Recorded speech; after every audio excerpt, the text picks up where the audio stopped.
नमस्कार। राजस्थान सरकार ने कुछ दिन पहले एक निर्णय लिया है कि अब कोई भी राज्य सरकार का कर्मचारी जिसने 15 साल की सेवा पूर्ण कर ली है या फिर जिसकी उम्र 50 साल हो चुकी है, तो ऐसी स्थिति में राज्य सरकार चाहे तो उन्हें अनिवार्य सेवानिवृत्ति दे सकता है। अगर ऐसा प्रावधान लागू रहता है और कुछ कर्मचारी अगर इससे प्रभावित होते हैं, तो आज के इस वीडियो में हम समझेंगे कि अनिवार्य सेवानिवृत्त होने वाले कर्मचारियों को कौन कौन से लाभ दिए जाते हैं और उसकी गणना कैसे की जाती है। उनकी सर्विस क्योंकि 15 साल हो गई, तो ऐसी स्थिति में उनकी गणना कैसे करेंगे, पेंशन कितनी मिलेगी, ग्रेजुएटी कितनी मिलेगी और पेंशन कम्यूटेशन कैसे मिलेगा, और इसके अलावा अन्य कौन से लाभ हैं जो अनिवार्य सेवानिवृत्ति पर एक राज्य सरकार के कर्मचारी को दिए जाएंगे। तो चलिए शुरू करते हैं। सबसे पहले अनिवार्य सेवानिवृत्ति, जैसा कि हमने पिछले वीडियोज़ में भी बताया था विस्तार से, और राज्य सरकार का ये मानना है कि ऐसे कर्मचारी जो 15 साल की नौकरी कर चुके हैं या फिर जिनकी उम्र 50 वर्ष हो चुकी है, तो अगर वो कार्य करने में अक्षम है, मतलब वो सक्षम नहीं है, असमर्थ है, तो ऐसी स्थिति में संबंधित विभाग की ओर से उन्हें अनिवार्य सेवानिवृत्ति के अंतर्गत सेवानिवृत्त किया जा सकेगा। ठीक है। तो दरअसल जो सरकारी कर्मचारी अनिवार्य सेवानिवृत्त किए जाएंगे तो उनको पेंशन और अन्य लाभ कैसे देंगे। सबसे पहले पूर्ण पेंशन पाने के लिए राजस्थान सरकार में 28 वर्ष की सेवा अनिवार्य है, जिसे पिछली सरकार ने घटाकर 25 वर्ष कर दिया है। ठीक है। और न्यूनतम पेंशन के लिए, मतलब पेंशन के लिए न्यूनतम सेवा है वो 10 वर्ष की होना अनिवार्य है। अब उसके बाद में सबसे पहली बात कि जब कोई सरकारी कर्मचारी अनिवार्य सेवानिवृत्ति के अंतर्गत सेवानिवृत्त होगा तो उसे पेंशन कैसे मिलेगी, ओपीएस के अंतर्गत।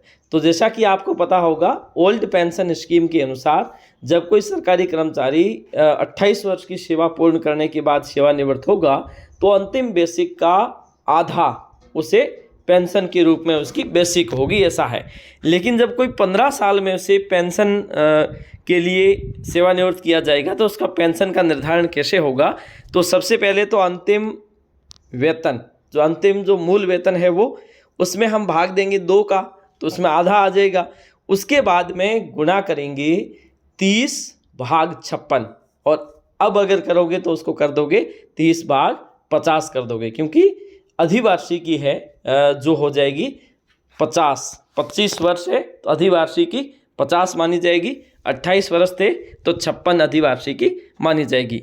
इस फॉर्मूले के अनुसार 15 साल की सेवा पर आपके मूल वेतन के अनुसार आपको पेंशन का निर्धारण कर दिया जाएगा, क्योंकि अगर आपकी सेवा 28 या 25 वर्ष होती तो आपको पूर्ण पेंशन मिलती, लेकिन 15 वर्ष के बाद अगर आप सेवानिवृत्त हो रहे हैं तो ऐसी स्थिति में आपको अनुपातिक रूप से पेंशन का निर्धारण किया जाएगा। ठीक है, पेंशन क्लियर हो गई। उसके बाद में दूसरा लाभ मिलेगा ग्रेजुएटी का। ग्रेजुएटी आपकी सेवा उपदान जिसे हिंदी में कहा जाता है, और ये दरअसल राजस्थान में जब कोई सरकारी कर्मचारी सेवानिवृत्त होता है पूरी सेवा करने के बाद में 28 या 25 वर्ष, तो उसके बाद में उसे सामान्य रूप से 16.5 महीने का वेतन दिया जाता है, बेसिक प्लस डीए। ठीक है। लेकिन अब अगर कोई 15 साल में सेवानिवृत्त होगा तो उन्हें 16.5 माह का वेतन पूर्ण नहीं दिया जाएगा, बल्कि अनुपातिक रूप से दिया जाएगा, क्योंकि हम 56 अधिवार्षिकी के लिए दे रहे थे 16.5 महीने का वेतन, लेकिन अब उनकी अधिवार्षिकी कितनी है, 30 है। तो ऐसी स्थिति में अनुपातिक रूप से जो 16.5 माह का जो वेतन यहाँ निकलेगा उसमें आप गुणा कर लेंगे 30 भाग 56। तो ऐसी स्थिति में आप यहाँ पे देख सकते हैं कि यहाँ पे ये अनुपातिक रूप से ग्रेजुएटी का निर्धारण इस प्रकार से हो जाएगा। उसके बाद में पेंशन का कम्यूटेशन। पेंशन कम्यूटेशन सरकारी कर्मचारी जब सेवानिवृत्त होता है तो जब उसे पेंशन बनती है, पेंशन का बेसिक बनता है, उस बेसिक का 33% वो कम्यूटेशन करवा सकता है, जिसे पेंशन का रूपांतरण कहते हैं। इसके अंतर्गत मान लीजिए कि आप 7 साल का, अगले 7 साल का वेतन 33% से घटा के इस प्रकार से उसका निर्धारण किया जाता है। ठीक है। उसके बाद में जीपीएफ की जो राशि आपके खाते में जमा है उस राशि को आपको ब्याज सहित जो आपको एसएसओ आईडी पे दिखती है वो सारा का सारा उसका भुगतान कर दिया जाएगा। उसके अलावा अगर आप देखोगे तो एसआई जो स्टेट इंश्योरेंस है उसकी कटौती आपने प्रति माह करवाई होगी, उसमें से आपको ब्याज नहीं मिलता है लेकिन बोनस दिया जाता है। लेकिन वो बोनस की गणना उसी समय जब आप सेवानिवृत्त होंगे उसी समय कैलकुलेशन कर दी जाती है। एक तो आपकी जमा राशि, इसके साथ साथ अब तक उस पर कितना बोनस दिया जा सकता है उसके लिए एक अलग से कैलकुलेटर है, वो सिस्टम के अनुसार ही कार्य करता जो है उसका भुगतान कर दिया जाएगा।